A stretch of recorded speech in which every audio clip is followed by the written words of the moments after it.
Hey everyone, Big Pauly back for a brand new video. Back for a little challenge video that was recently started up by one Jamie Powell. Yes. A to Z. Yes.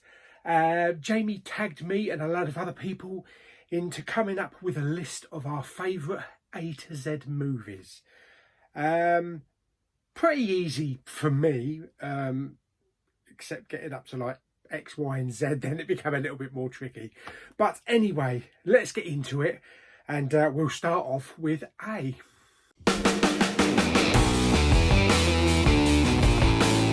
Right, okay. No, not K, A. A on my list is for The Abyss. Yes, it was a hard decision because I also love Aliens as well.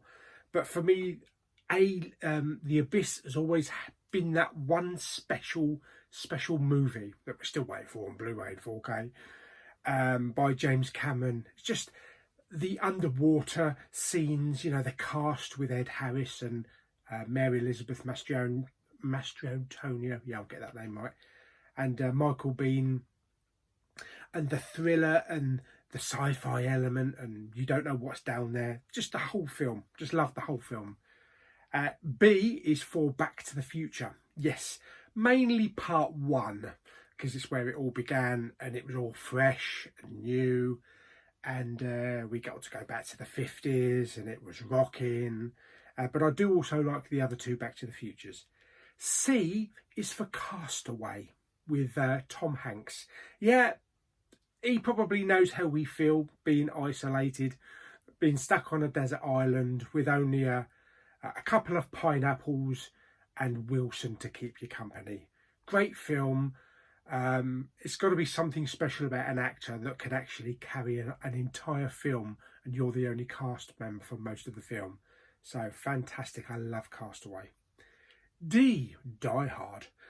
Not only the greatest Christmas movie of all time, but the greatest action film of all time as well. Yeah, I know some people will dispute that, but everything from Bruce Willis's character John McClane to Hans Gruber, you know, Alan Rickman, the perfect villain with the perfect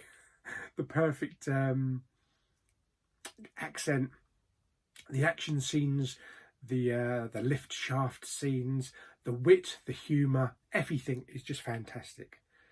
E for The Empire Strikes Back. Yes.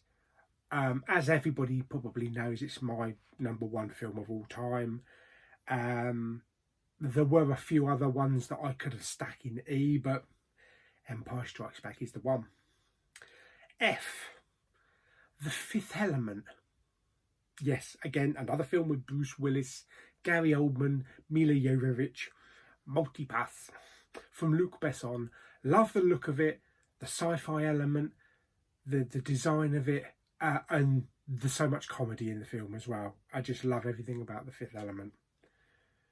G is for Ghostbusters. That's right, Who You Gonna Call? Again, there's quite a few that I could have chose, but Ghostbusters has got a kind of special place in my heart from the 80s, you know, growing up, you know, being a teenager and watching these four guys try and capture this ghost and also the hotness of Sigourney Weaver at the time. Rick Moranis, absolutely brilliant. Ghostbusters Afterlife, I can't wait for it, but it's a shame we aren't getting Rick back for that, because it would be perfect. But yes, Ghostbusters is my G choice. H, Harry Potter and the Philosopher's Stone. Yeah, right where it began, right at the beginning.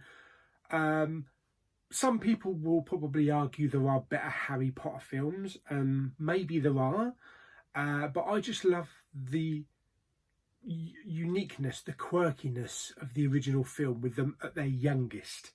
You know, the comedy elements with Ron and Hermione, the way they play off each other, and it's just all this innocence, going to school for the first time kind of thing. So that's why I like Philosopher's Stone above all else.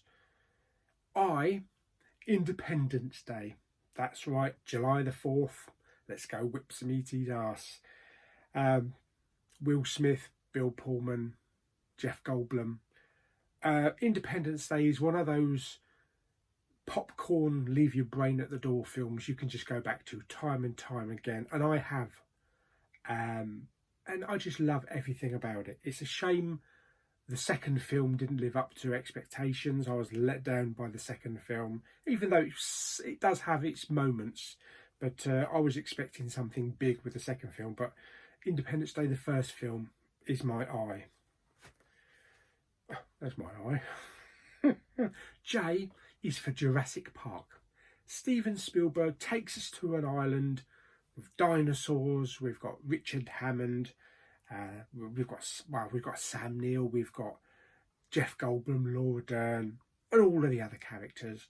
And it was our first big foray into proper realistic CGI with the T-Rex and all the other dinosaurs. So it was a jaw dropper, and that's kind of special film for me as well, because our first trip to Florida, we actually watched Jurassic Park in its opening weekend.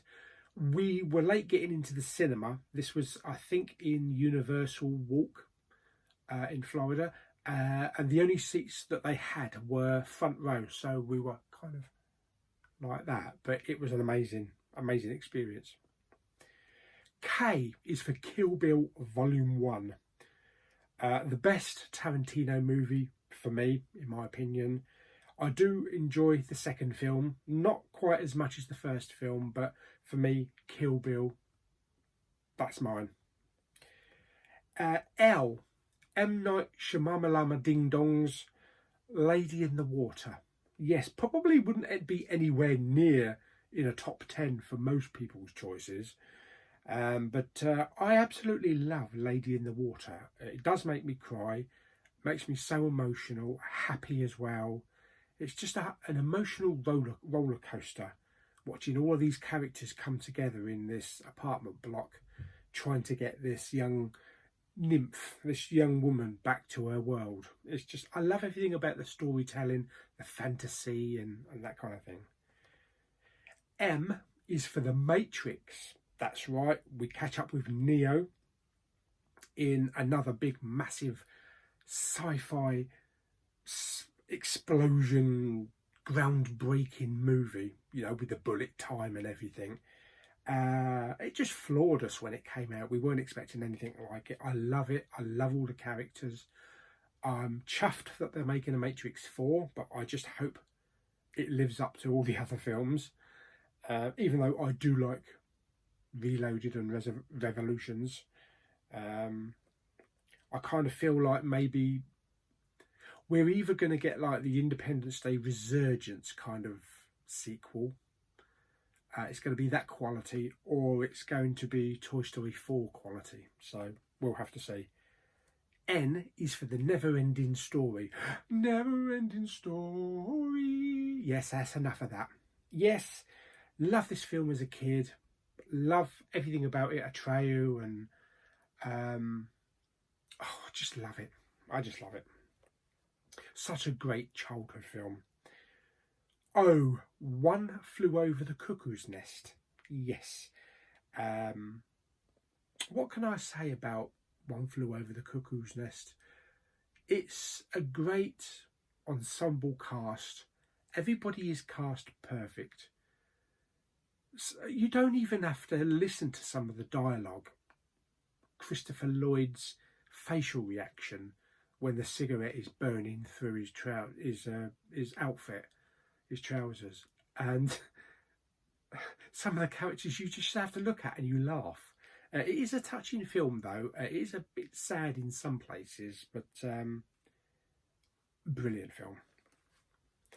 P is Pirates of the Caribbean, and this is the first one, The Curse of the Black Pearl. We were mostly familiar, most of us were familiar with the ride at Disney, and we were going into this thinking, oh God, what's this going to be like, stop motion or something? And magic was made with Johnny Depp, bringing Captain Jack Sparrow to life. And it's just a great action adventure Saturday afternoon popcorn movie. Q is for The Queen with Helen Mirren. Yeah, this film actually really surprised me when I went to see it. Her portrayal of Her Majesty Her Majesty, is absolutely fantastic. And even James Cromwell playing Philip was perfectly cast. And, you know, they go through all the upheavals, the troubles, and Princess Diana's death and things like that. It was just carried off beautifully. And I kind of wonder or hoped that maybe when we got to the end of the Crown series, the Netflix, they actually might use Helen Mirren and James Cromwell for the final, you know, the final parts. I don't think they are, because I think Imelda Staunton is playing the Elder Queen. But it would have been nice, you know, having these two characters back. R is Raiders of the Lost Ark, our first introduction to the character of Indiana Jones. This is a proper Saturday afternoon popcorn movie. Fantastic characters. I love Karen Allen. I love all of the characters, the Nazis, the Nazi element of it. It's just one of those great films, one of those feel-good films with so many iconic classic moments, like the rolling ball, the airplane fight scene with Pat Roach at the end. Just great. S is for Superman. Yes, this is Christopher Reeve's Superman. What I would consider the best comic book movie there ever has. But everybody will probably have different opinions. But growing up as a teenager, I loved Superman. When you compare Christopher Reeve to maybe like Henry Cavill or Brandon Routh, Christopher Reeve comes across as kind of wimpy Superman. You know, he's not all muscly built, and you know, he doesn't look like Arnie's arms in Predator or anything like that. But it's just that how the character is brought to the screen, and how he acts with Lois, and how he acts with Lex Luthor as well. Gene Hackman was perfectly cast. T is for Terminator 2. Yes, Terminator 2 Judgment Day. Great film, one of James Cameron's best films. Special effects bonanza with the liquid metals. Like, what? I remember seeing this at the cinema with Mama Bowman, and we were like, holy crap, how'd they do that? It still stands up today, and it is one of Arnie's best films. U is Disney Pixar's Up. Yes. I'm not going to do the impression that Jamie did of Kevin, because I can't do it, I'm crap. But Squirrel. But yes, I love this film. So funny and just heartwarming. Great adventure film about an old man taking a young boy on a trip. That doesn't sound right. Okay, V is for The Village. Yes, another one of M. Night Shyamalan Dong Dongs. Jamie, you've got me saying that now. Great film. Bryce Dallas Howard, Adrian Brody, Joaquin Phoenix, Sigourney Weaver, William Hurt. What a cast. Another great film, both me and Lulu absolutely adore the film. It is the only one of old Shyamalan Dong Dong's films that has not had a Blu-ray release, which is really unfortunate.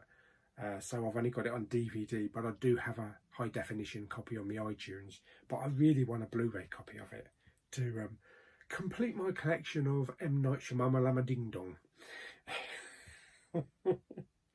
W is for Wall-E. Yes, another one of Pixar's best films. Love this little old robot going around picking up trash, you know, tidying up after himself. I suppose somebody's got to do it. And all the later scenes as well, you know, on board the ship, and everybody's just lost the use of their legs and are just floating around. So a bit like us, really, during lockdown. But I love Wall-E and the space floating scene with like the fire extinguisher. Beautiful, absolutely beautiful. I would love to have seen Wall-E in 3D. I don't think there ever was a 3D release for it though. The last three were a bit tricky because there's fewer films starting with X, Y, and Z. X, I decided I was putting as X-Men, the first X-Men movie, because that was all new, that was all fresh. And although X-Men Days of Future Past is a great film, I've just got more memories of X-Men, the first film. Why?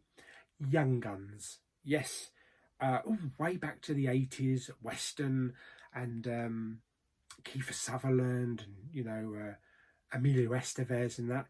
Great film. Young Guns 2 was also great. And we got, you know, the Bon Jovi soundtrack, Blaze of Glory, out of it. But for me, Young Guns is a really good ensemble Western film. And Z is Zombieland. Yes, another really great film with great ensemble cast. I am looking forward to watching Zombieland Double Tap, which I haven't seen. But Woody Harrelson, fantastic. Absolutely fantastic. Jesse Eisenberg. And I am really looking forward to watching the second film. So yes, I love the first Zombieland. Brilliant. Okay, so that is my A to Z of favourite films to watch on a rainy night or any day when we're in lockdown. Yes. So I hope you enjoyed the video. I know my choice won't be everybody's choice, but that's just personal choice. Yes. So hope you enjoyed the video. Like it, bake if you need some thumbs up. Don't forget to subscribe, comment and share. And I shall see you all in the next video. Bye.